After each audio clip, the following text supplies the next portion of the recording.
The research vessel Pale Dawn drifted through the cold darkness of space. It moved slowly, like a predator searching for prey. But the crew aboard were not hunters. They were scientists, explorers, and seekers of lost history. Stood at the observation window and watched the ancient ship grow larger as they approached. His pale blue skin reflected the dim lights of the control room. His 4 eyes blinked one pair at a time as he studied the wreckage floating before them. "It matches the old records," he said quietly.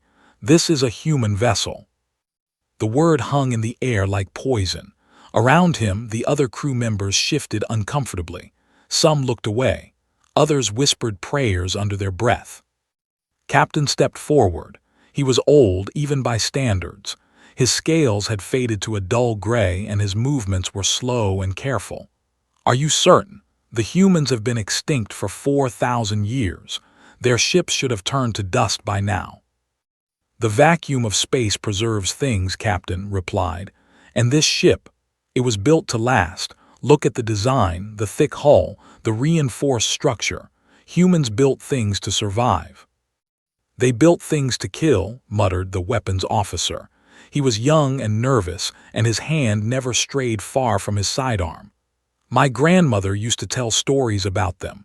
Monsters, she called them. Beasts in the shape of people." Shook his head. "Stories exaggerate over time. The humans were just another species. They lived, they died, and now they are gone.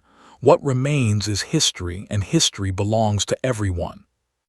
Captain considered this for a long moment. Then he nodded. "Take a team aboard, document everything, but be careful, some history is better left buried." Gathered his team and boarded the human ship through a breach in the outer hull. The interior was dark and frozen. Ice crystals covered every surface, sparkling like diamonds in the light of their torches. The air was gone, sucked out into space long ago. They moved in silence, their suits protecting them from the deadly vacuum. The ship was enormous. Had studied human designs before, but seeing one in person was different. Everything was built on a massive scale. The doorways were tall and wide. The corridors stretched on forever. The humans had been larger than, stronger too. Their world had heavier gravity, and their bodies had evolved to match. "This way," said, pointing toward the lower levels. "If there are any records or artifacts worth saving, they will be in the core sections." They descended deeper into the ship. The walls were covered in strange markings, symbols that recognized as human writing. He could not read it, but he photographed everything for later study. Every piece of this puzzle mattered. Then they found the door. It was different from the others, thicker, heavier, sealed tight with multiple locks. Frost covered its surface, but beneath the ice could see warning symbols painted in bright red. "What is this?" asked Myra, his assistant. She was young and eager, always asking questions. Ran his scanner over the door. His eyes went wide. "There is power here, faint but present. Something inside is still running." "That is impossible," said. "This ship has been dead for thousands of years." "And yet the readings do not lie," placed his hand on the door. He could feel a faint vibration through his glove. Something was alive in there. Not alive in the biological sense, but functioning, working, waiting. It took them an hour to break through the locks. The door groaned as it opened, revealing a small chamber beyond. And in the center of that chamber sat a pod. It was made of smooth metal and thick glass. Lights blinked slowly on its surface, green and blue, signaling that systems were active. Approached it carefully, his heart pounding in his chest. He wiped away the frost on the glass and looked inside. A human stared back at him. Stumbled backward, nearly falling. The others gasped and raised their weapons, but the human did not move. Its eyes were closed. Its chest rose and fell in the slowest of rhythms. It was sleeping. Frozen in time, preserved perfectly for 4,000 years. "By the stars," Myra whispered, "it is alive." Forced himself to move closer. He studied the figure inside the pod. It was male, he guessed, based on the old records. tall and muscular with dark hair and a face that looked peaceful in sleep. But there was something about him that made uneasy. Even unconscious, the human radiated a sense of danger, like a predator resting between hunts. "We need to report this immediately," said. "The High Council must know." "And they will destroy him," replied. "You know they will. The sovereignty fears humans more than anything else in the galaxy. They will order this pod ejected into a star before we can learn anything from it. Maybe that is for the best." Turn to face. This is the greatest discovery in galactic history, a living human. Do you understand what that means? We could learn everything about them. Their culture, their technology, their biology. We could finally separate truth from legend.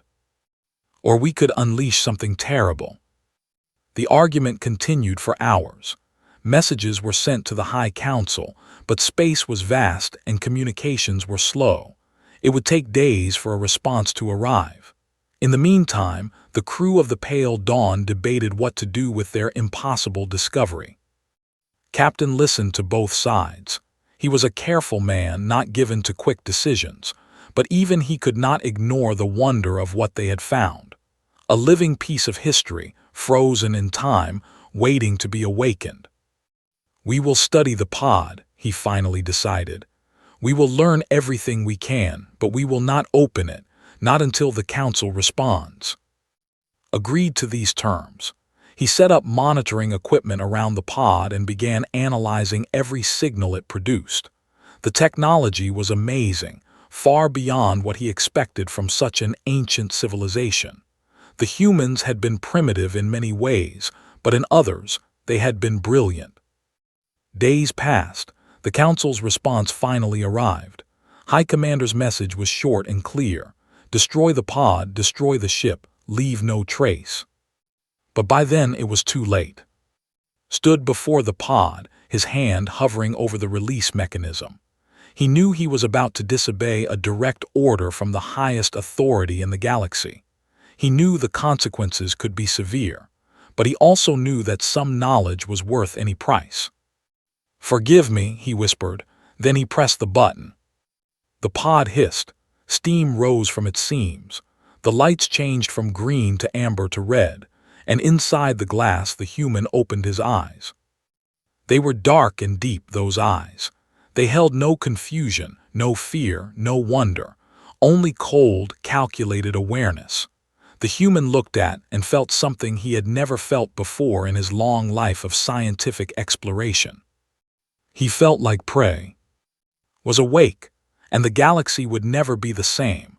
The first thing felt was cold, deep, bone-freezing cold that seemed to reach into his very soul. Then came the pain. Every muscle in his body screamed as blood began to flow again through veins that had been frozen for longer than he could imagine. His eyes opened, and the world was chaos.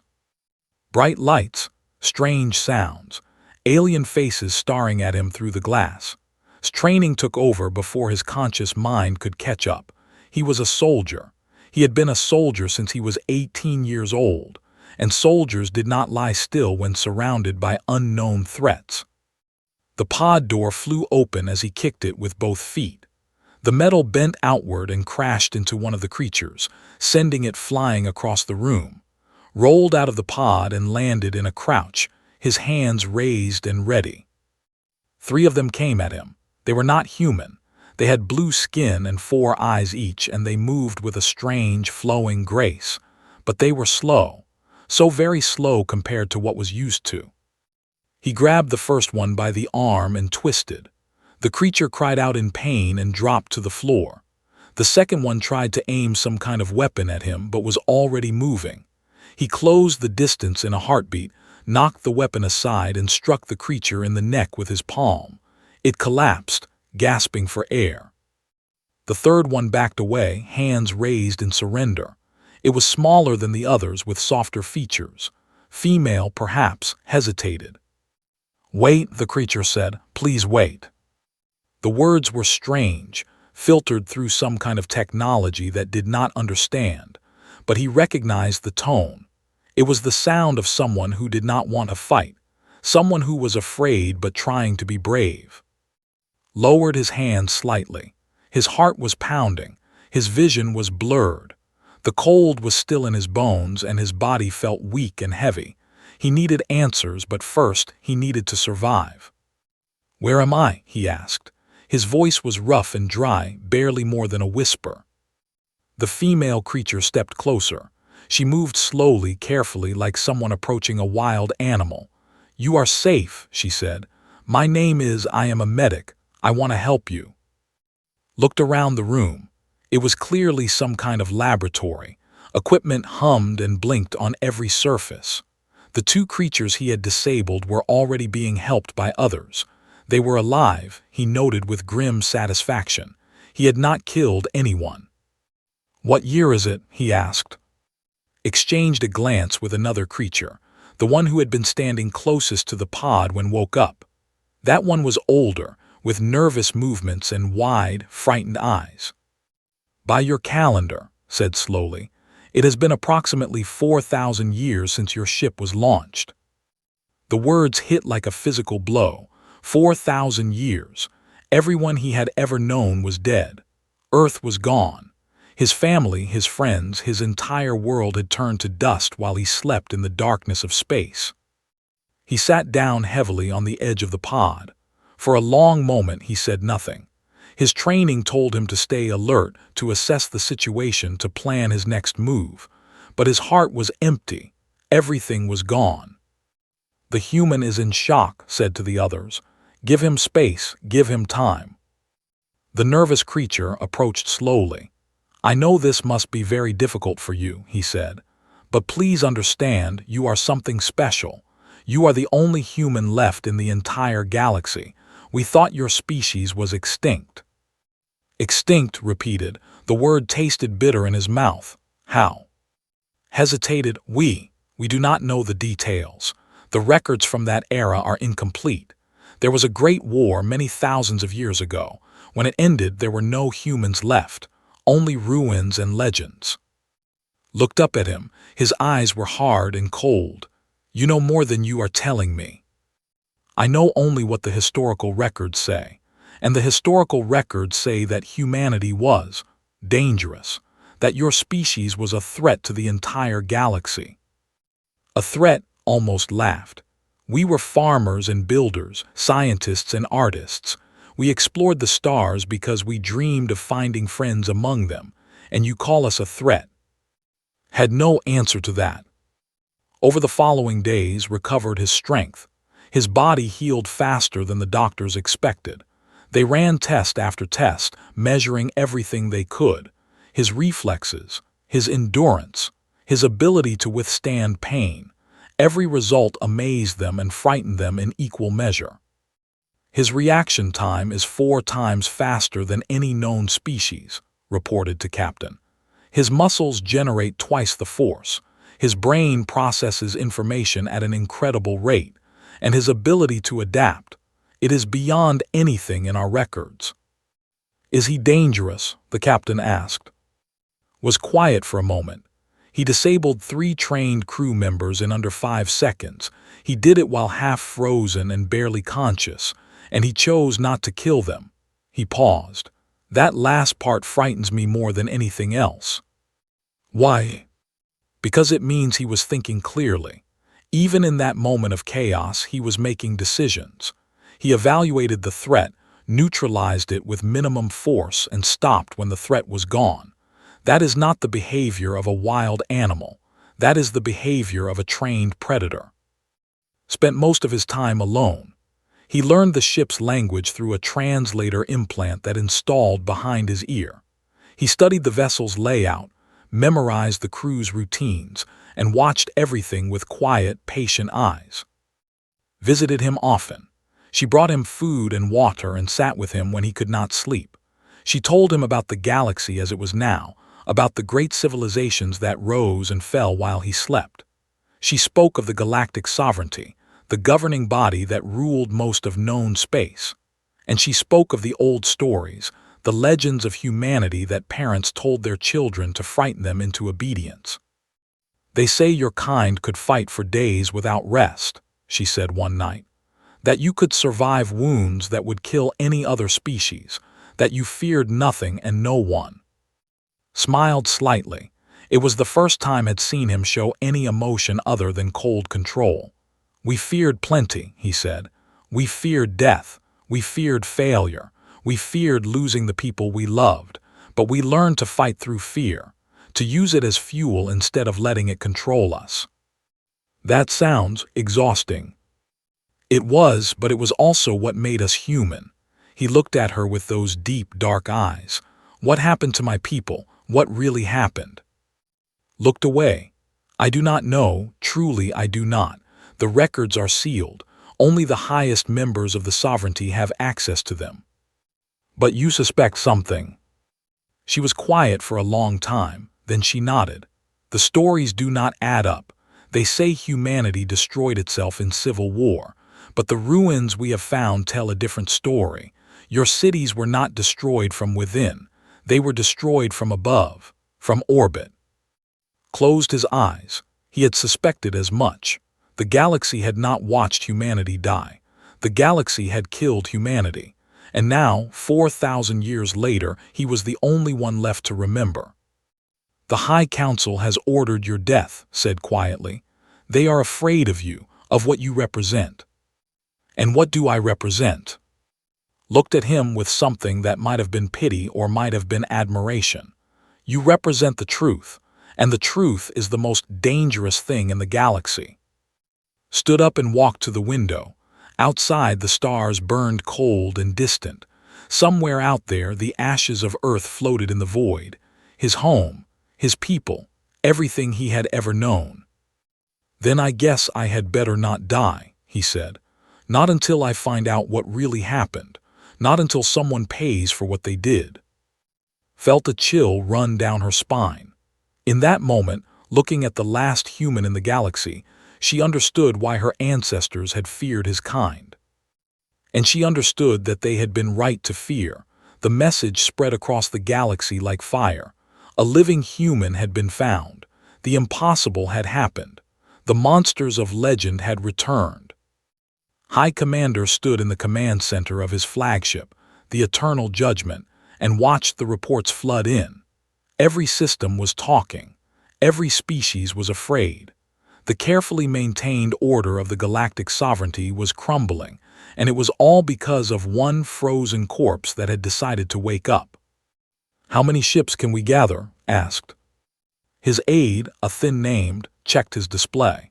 47 warships are within range, Commander. We can have them at the target location within 3 standard days. Make it 2 days. I want that research vessel destroyed before the human can escape. Hesitated. Commander, the crew of the Pale Dawn are loyal citizens. They have committed no crime. Turned to face him. The High Commander was old, even by the long-lived standards of his species. His scales had turned silver with age and his eyes held the weight of centuries. But there was still fire in those eyes. Fire and fear. They a direct order, said. They awakened a creature that should have remained frozen forever. The moment they opened that pod, they signed their own death warrants. And if there are survivors, there will be no survivors. The galaxy must believe that the human threat has been eliminated, completely and permanently. Aboard the Pale Dawn, felt the tension in the air long before anyone told him what was happening. He had spent 2 weeks on the ship, learning its systems, understanding its crew. He knew every face, every name, every weakness. He knew that talked in his sleep and that was afraid of the dark. He knew that Captain had a daughter back home and that kept a picture of her mother in her quarters. And he knew that they were all going to die unless he did something about it. They are coming, Captain announced to the crew. His voice was calm but his hands trembled. A fleet of 47 warships. They will reach us in less than 2 days. Can we run? Someone asked. We could try, but our ship is not built for speed. They would catch us within hours. The captain looked around the room. His eyes settled on, standing quietly in the corner. I am sorry. We should have listened to order. We should have destroyed the pod when we had the chance. stepped forward. Every eye in the room followed him. You did not destroy it because you are scientists, not killers. That is not a weakness. It is what makes you better than them. And yet we will all die because of that choice. Not necessarily, crossed his arms. 47 ships is a lot, but ships are made of metal and metal can break. How many soldiers do you think they are bringing? Ran the calculations.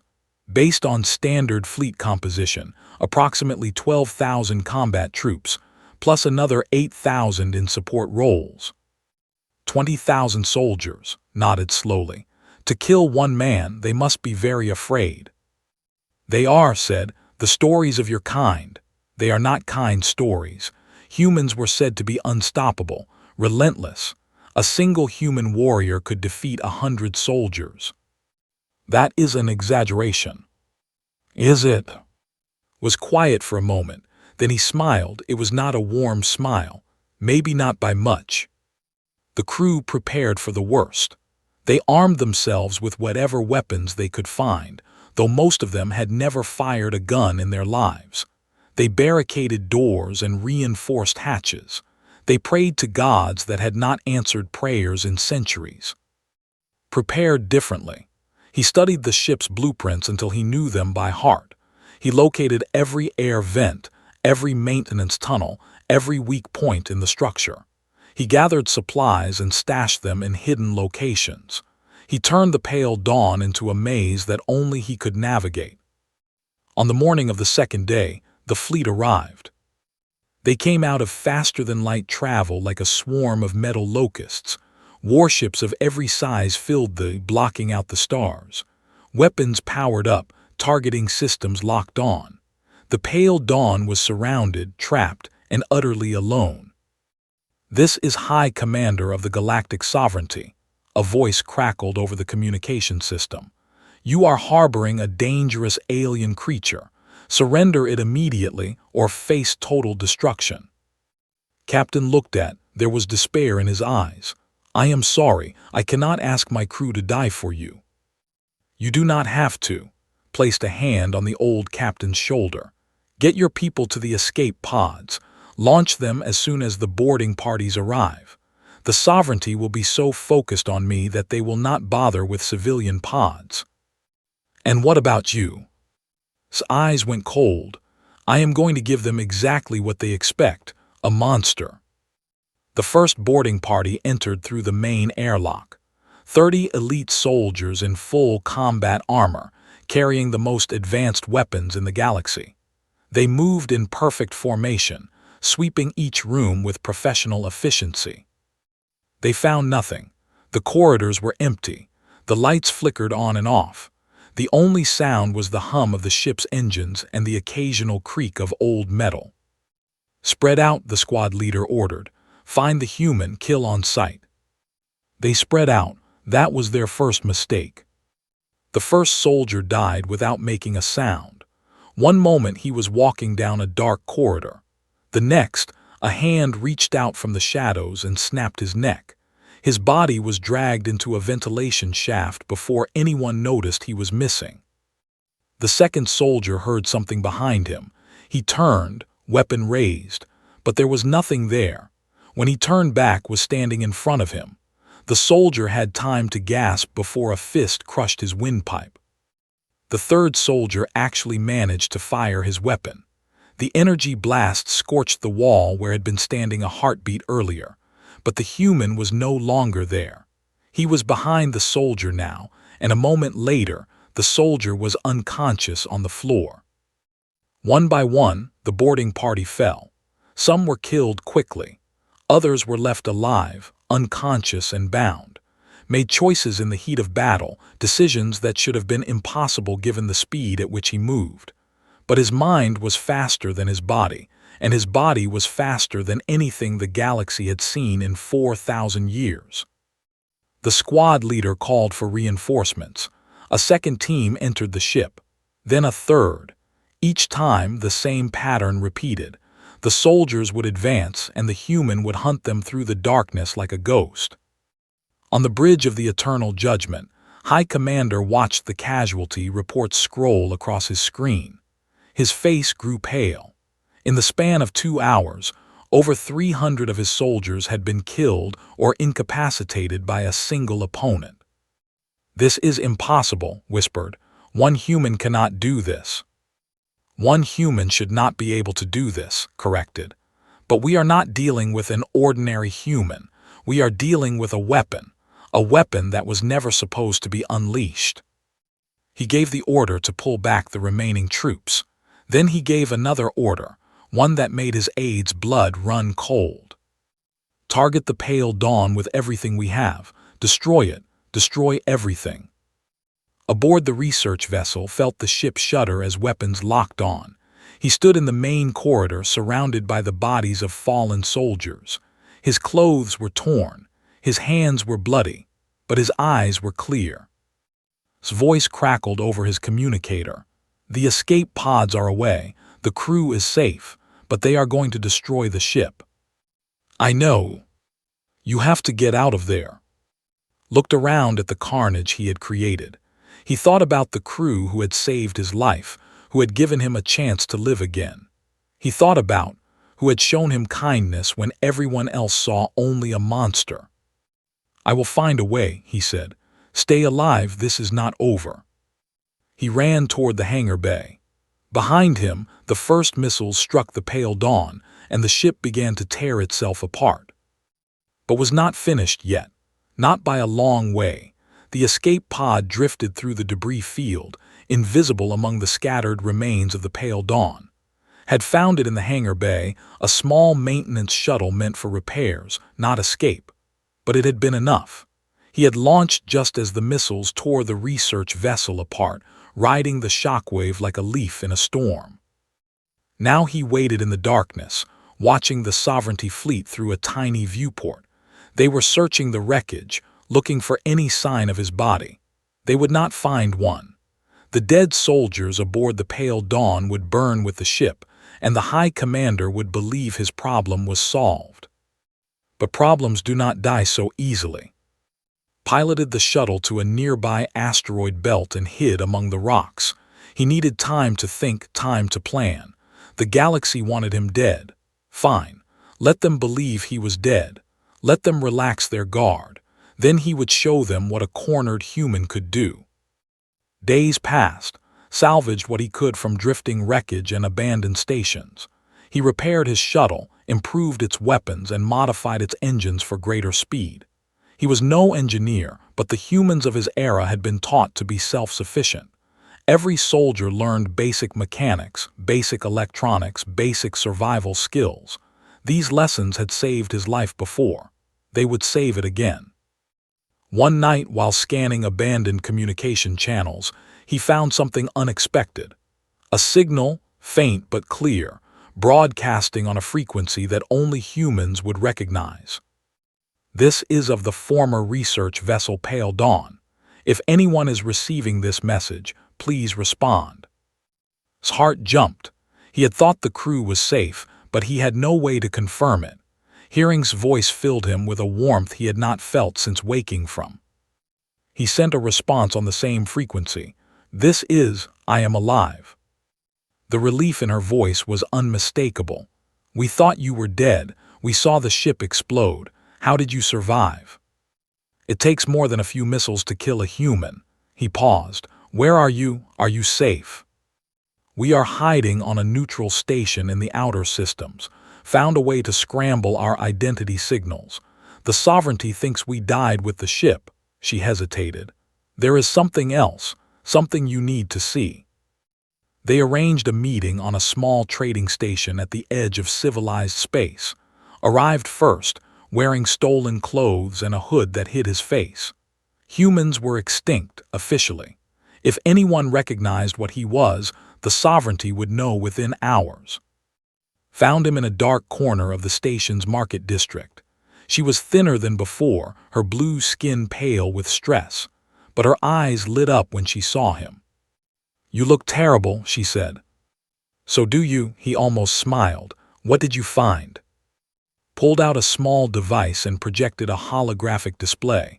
Documents scrolled across the screen, thousands of pages of text and images. has been digging through the old archives, the ones that the sovereignty tried to destroy. He found records from 4,000 years ago, records of what really happened to your people. His eyes narrowed. Tell me. Humanity did not destroy itself. That was a lie told by the sovereignty to justify what they did. Took a deep breath. 4,000 years ago, the major powers of the galaxy looked at humanity and saw a threat. Your species advanced too quickly. In just a few centuries, you went from primitive rockets to faster-than-light travel. You colonized dozens of worlds. You developed technologies that took other species to create. We were always fast learners. Too fast. The High Council at the time decided that humanity could not be allowed to continue. They feared that within another few centuries, your kind would dominate the entire galaxy. His voice shook. So they made a decision, a terrible decision. The holographic display showed maps, fleet movements, attack patterns, watched in silence as the story unfolded. A coalition of alien species, united by fear, had launched a coordinated attack on every human world simultaneously. Earth was bombarded from orbit until its surface turned to glass. The colonies were invaded and purged. Every human ship was hunted down and destroyed. It was not a war, it was an extermination. They killed everyone, said quietly. Every man, woman, and child. They burned your cities and salted your fields. They erased your history and rewrote the records. And then they celebrated. They held festivals to mark the end of the human threat. Said nothing. His hands were clenched into fists and his knuckles had turned white. Inside his chest, something cold and heavy was forming. Not anger exactly. Something deeper, something more patient. The cryogenic pods, he finally said. There were others like mine, emergency measures in case the war was lost. We found references to them. Hundreds of pods were launched into deep space, hidden in random trajectories. The sovereignty spent centuries hunting them down. They found most of them. Looked at him with sad eyes. Yours is the only one that ever reached safe distance, the only one they missed. Then I am truly the last. Yes. Closed his eyes. He thought of his mother who had died when he was young. He thought of his father who had taught him to fight. He thought of his sister who had laughed at his jokes even when they were not funny. All gone. All of them and billions more erased from existence by a galaxy too afraid to share the stars. Why are you showing me this? He asked. Stepped out of the shadows. The nervous scientist looked different now, harder and more determined. Because the galaxy deserves to know the truth. The sovereignty has built its entire legitimacy on a lie. If we can expose that lie, we can tear it all down. And how do you propose to do that? The sovereignty controls all the major communication networks. Any message we send will be blocked before it reaches anyone. Smiled. It was not a pleasant smile. Not all of them. There are independent systems that hate the sovereignty. Pirates, rebels, free traders who refuse to bow to authority. If we can get the evidence to them, they can spread it faster than the sovereignty can suppress it. It is a good plan, admitted. But the sovereignty will not sit still. When they realize what we are doing, they will come for us with everything they have. Then we will need someone to keep them busy. Stepped closer. Someone who can fight an army alone. Someone who can make the entire galaxy pay attention while we slip through their fingers. Looked at her for a long moment. Then at the holographic display still floating in the air, showing the death of his world. You are asking me to be a distraction, he said. A target, a symbol. I am asking you to be yourself, replied. The galaxy has spent 4,000 years telling stories about human monsters. Show them what a real human looks like. Not a monster, not a beast. A man who fights for justice. A man who refuses to be erased. Thought about it. He thought about the soldiers he had killed on the Pale Dawn. He thought about High Commander, ordering the death of innocents to cover up an ancient crime. He thought about the galaxy that had murdered his people and then danced on their graves. All right, he said. I will be your monster. I will give them something to fear. And while they are watching me, you will tell them the truth." He reached out and touched the holographic display. His finger traced the outline of Earth, beautiful and blue, frozen in time before its destruction. "But when this is over," he continued, "someone is going to answer for what they did. Someone is going to pay." Nodded, there was understanding in her eyes and something else, something that might have been hope. "Then let us give them a reason to remember why they feared humanity in the first place." Smiled. It was a cold smile, a dangerous smile, the smile of a predator who had finally found his prey. The hunt was about to begin. The galaxy burned with rumors. A ghost was haunting the stars.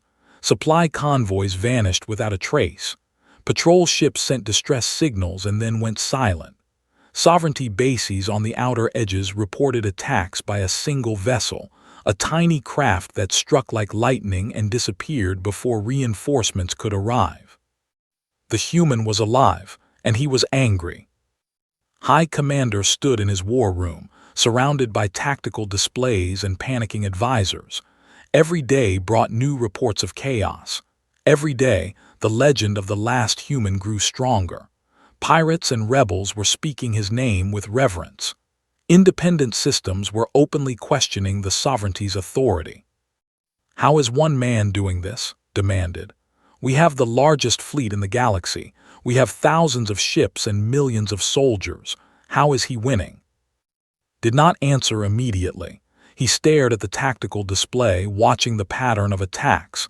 They seemed random at first glance, but there was a logic to them. Each strike weakened a specific part of the sovereignty's infrastructure. Communication relays, fuel depots, sensor stations. The human was not just fighting. He was dismantling their ability to fight back. "He is not winning," finally said. "He is buying time. Someone else is moving in the shadows and he is keeping our eyes on him." The old commander turned to face his staff. Find out what his allies are doing. Find out who is helping him, and shut them down. But it was already too late. Across the galaxy, the truth was spreading. Independent stations received encrypted data packages containing evidence of humanity's genocide. News networks that operated outside sovereignty control began broadcasting the story. Citizens who had been taught to fear humans their entire lives were learning that their government had created that fear to justify murder. Some refused to believe it, others did not care, but many, many more were horrified. The foundation of the sovereignty had always been trust, trust in the High Council's wisdom, trust in their justice, trust in their protection. That trust was crumbling. Knew he had one chance to restore order. He needed to kill the human. Not just kill him, but kill him publicly. He needed to show the galaxy that the sovereignty was still in control, that no monster from the past could threaten their power. He gathered the largest fleet in galactic history, 500 warships drawn from every corner of sovereignty space. He led them personally aboard the Eternal Judgment to the neutral world of, where intelligence suggested the human was hiding. What he found was a trap. Was not hiding. He was waiting. His little shuttle floated alone in space above, broadcasting a signal on every frequency. "High Commander," his voice echoed across 500 ships. "You came all this way to kill one man. I am flattered." Scales flushed with anger. "Surrender now, and I will grant you a quick death. Continue to resist, and I will make you suffer." "You already made me suffer. 4,000 years ago, your predecessors murdered my people, my mother, my father, my sister. Billions of innocent lives ended because you were afraid of what we might become." His voice was calm, almost gentle. "I am not going to surrender. I am going to give you exactly what you deserve." His shuttle launched toward the flagship. Every weapon in the fleet opened fire. Missiles and energy beams and kinetic rounds filled the space around the tiny craft, but moved like nothing they had ever seen. He rolled and spun and twisted through the barrage, avoiding impacts by centimeters. His shuttle was no match for their warships in firepower, But he was not trying to fight the fleet. He was aiming for the eternal judgment. The flagship's defenses were the best in the galaxy. Point defense systems tracked every incoming threat. Shield generators created layers of protection around the hull. Fighter squadrons launched to intercept the enemy, but had studied their technology for weeks. He knew every weakness, every blind spot, every fraction of a second where their systems were vulnerable. He slipped through. His shuttle crashed into the flagship's hangar bay, tearing through the doors in a ball of fire, emerged from the wreckage before the flames had even died. He was burned and bleeding, his body pushed far beyond its limits, but he was still moving. He was still fighting. The security teams that rushed to intercept him lasted seconds. He moved through them like water through sand, leaving broken bodies in his wake. He did not stop to check if they were alive. He did not care anymore. He had one target, one destination, one purpose. The bridge of the eternal judgment was a fortress. Heavy blast doors, armed guards, automated defense systems had prepared for this moment. He had known on some level that it would come to this. One human against the most powerful warship in the galaxy. The blast doors exploded inward. Walked through the smoke like a figure from a nightmare. His eyes were empty, his hands were red. He looked at the guards who raised their weapons against him and they froze. Some dropped their guns, others simply stepped aside. They had heard the stories, now they believed them. Only remained. The High Commander drew his ceremonial blade, a weapon that had not seen combat in centuries. His hands were steady, but his hearts were pounding. "You cannot win," said. "Even if you kill me, the sovereignty will continue. You are one man, you cannot change the galaxy." "I do not need to change the galaxy," stopped a few meters away. "I just need to remind it." He pulled a small device from his pocket and pressed a button. Across the bridge, displays flickered. The flagship's communication systems activated, and suddenly space was being broadcast to every ship in the fleet, to every station in the sector, to every corner of the sovereignty's domain. "The galaxy is watching," said. "They are watching me hold a blade to the throat of the most powerful man in known space. They are watching the descendant of those who murdered my people cower before the last of my kind." His eyes went wide. "You planned this, all of it. You wanted us to gather here. You wanted this moment." "I wanted the truth," stepped closer. "Your government killed 8 billion humans because they were afraid of our potential, afraid of what we might become. And then they spent 4,000 years lying about it, teaching children to fear monsters that never existed." He raised his hand and flinched, but the blow never came. Instead, simply stood there, holding the High Commander's gaze. "I could kill you," he said quietly. "It would be easy. Easier than you deserve, but I am not going to do that. I am going to let you live. I am going to let you live with what you are, a coward, a murderer, a liar." He turned and walked toward the shattered bridge windows. Outside, the stars blazed cold and eternal. "You erased my people because you were afraid of what we could become," said, his voice carrying across the broadcast to billions of listeners. "Now you know. You were right to be afraid. But not because we are monsters, because we are survivors, because we never give up, because no matter how hard you try to destroy us, we find a way back." He looked over his shoulder at one last time. "I am leaving now.